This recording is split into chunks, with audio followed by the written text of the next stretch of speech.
মঙ্গলবার 30শে এপ্রিল 2024 সালে টি-20 বিশ্বকাপের জন্য ভারতীয় দল ঘোষণা করেছিল বিসিসিআই। বৃহস্পতিবার বিসিসিআই সদর দপ্তরে এক সংবাদ সম্মেলনের আয়োজন করেছিল। এই সংবাদ সম্মেলনে অংশ নেন প্রধান নির্বাচক অজিত আগরকর ও অধিনায়ক রোহিত শর্মা।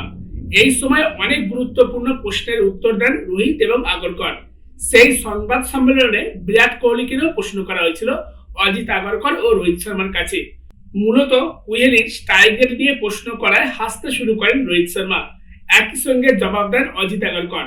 অজিত আগরকর বলেন, বিরাট কোহলির স্ট্রাইক রেট নিয়ে আপাতত কিছু ভাবা হচ্ছে না, অসাধারণ ফর্মে আছেন তিনি। আগরকর বলেন, আমরা এই মুহূর্তে বিরাট কোহলির স্ট্রাইক রেট নিয়ে কিছুই ভাবছি না, দারুণ ফর্মে আছেন তিনি। আইপিএলেও তিনি ক্রমাগত রান করছেন। অভিজ্ঞতা আমাদের জন্য অনেক গুরুত্বপূর্ণ। যদি একটি ম্যাচে 220 রান করা হয় তাহলে আমাদের দলে এমন ব্যাটসম্যান বা খেলোয়াড় আছে যারা সেই স্ট্রাইক রেট মেলাতে পারে। আমরা কোহলির স্ট্রাইক রেটের দিকে মনোযোগ দেওয়ার কথা ভাবিনি। বিশ্বকাপের মতো টুর্নামেন্টে অন্যরকম চাপ থাকবে, অভিজ্ঞতা কাজে লাগবে সেখানে। সানরাইজার্স হায়দ্রাবাদের বিরুদ্ধে 43 বলে 58 রানের ইনিংস খেলেছিলেন বিরাট কোহলি।